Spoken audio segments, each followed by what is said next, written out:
To my YouTube channel. Today we are going to discuss the class 9th lesson Kathmandu, जिसको लिखा है विक्रम सेठ ने।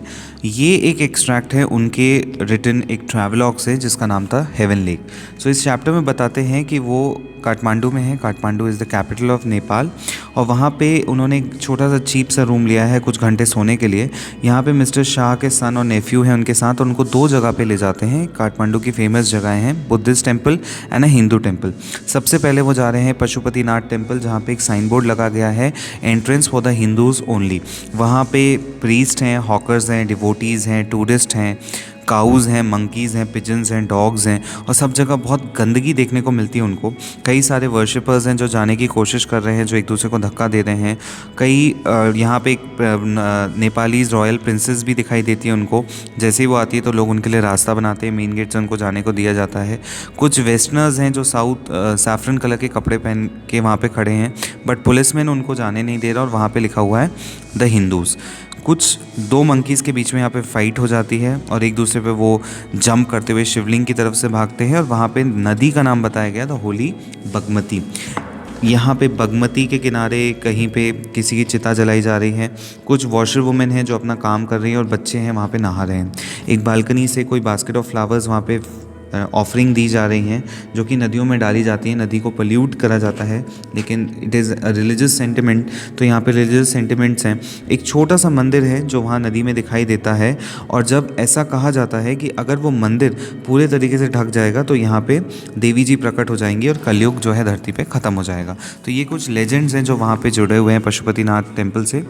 दूसरा जो उन्होंने बहुत ही आइकॉनिक प्लेस का डिस्क्रिप्शन किया है, जैसा आप स्क्रीन पे देख पा रहे हैं, which is the Boudhanath stupa, जो कि एक बुद्धिस्ट श्राइन है काठमांडू में। अगर मैं इनकी बात करूं कंट्रास्ट की, तो वहाँ पे बहुत ज़्यादा कमोशन था, यहाँ पे एकदम सेंस ऑफ स्टिलनेस है। यहाँ पे छोटी छोटी शॉप्स हैं जहाँ पे टिबेटन इमिग्रेंट्स दिखाई देते हैं जो फेल्ट के बैग्स का कपड़े के bags, Tibetan print, silver jewellery, ये सारी चीज़ें दिखाई देती हैं। यहाँ पे कोई भीड़ नहीं है, यहाँ पे बहुत शांति है। अब वो काठमांडू की बात करते हैं तो काठमांडू अपने आप में बहुत विविड है। यहाँ पे बहुत सारे रिलीजियस चीज़ें हैं, छोटे छोटे मंदिर हैं जहाँ पे फ्लावर के से ढके हुए डीटीज़ दिखाई देते हैं। नैरोएस्ट और बिजिएस्ट स्ट्रीट्स हैं। फ्रूट सेलर्स, फ्लूट सेलर्स जो बांसुरी बजाते हैं, हॉकर्स और पोस्ट कार्ड्स, पहले ज़माने में जो पोस्ट कार्ड चले करते थे वो, शॉप सेलिंग वेस्टर्न कॉस्मेटिक्स, क्योंकि नेपाल में बहुत सारी चीज़ें हैं जो इम्पोर्टेड आइटम्स मिलते हैं। फिल्म के रोल्स, चॉकलेट्स, कॉपर की यूटेंसिल्स, नेपालीज एंटिक्विटीज़ मिलते हैं।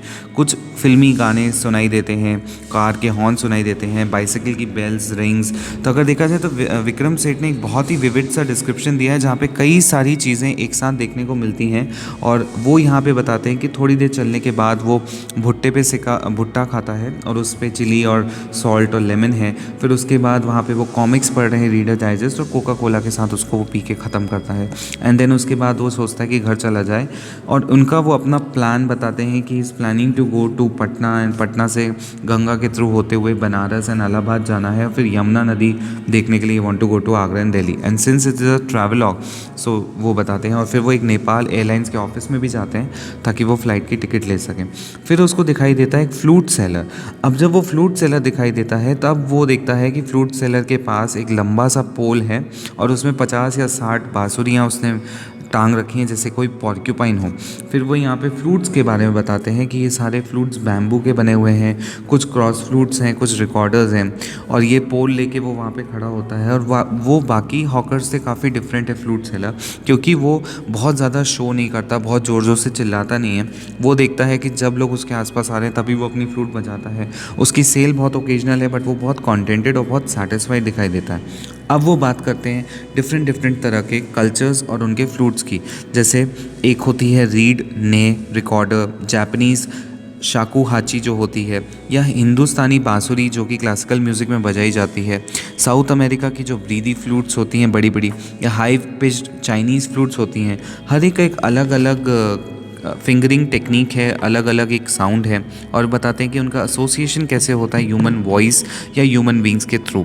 और इसी नोट पे उनकी जो स्टोरी है वो ख़त्म हो जाती है। I hope you like this brief explanation. Please do like, share, subscribe to channel for more updates. Thank you.